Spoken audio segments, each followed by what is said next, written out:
सारा राज्य में चहल पकाई देथिबा बहुचर्चित परी हत्या मामलार राय शुणाई नयागढ़ चिल्ड्रेन्स कोर्ट।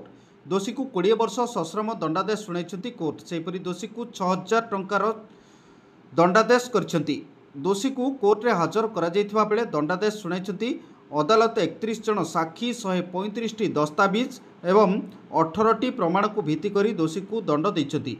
आईपीसी धारा 376 पॉक्सो एक्टर दफा 6 हत्या और प्रमाण नष्ट आदिर दफा आधार में सश्रम कारादंड शुणाई कोर्ट। 2020 मसीह परी हत्या मामला को नहीं ओडिशा रे झड़ उठिथिला। राजरास्तारू विधानसभा सबुठी सरकार को घेरी विरोधी।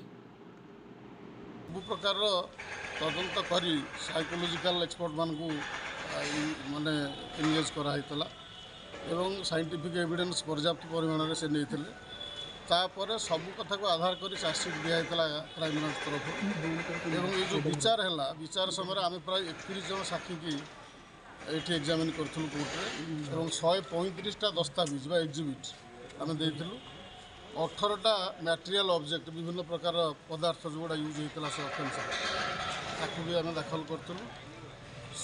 सबू साक्षी प्रमाण तथ्य जहाँ सब से कोर्टे अच्छी केस अच्छी सबको भित्ति कर आज मान्यवर स्पेशल चिल्ड्रेन कोर्ट नयागढ़ आज से केस रे मुदाला को दंडित कले प्रमाण पाइले से दोषी बोली एवं दंडित कले सेक्शन 6 पोक्सो एक्ट एवं सेक्शन 376 आईपीसी ये 20 वर्ष सश्रम कारादंड दिहला एवं 302 जोटा मर्डर से 20 वर्षर सश्रम कारादंड दिहला।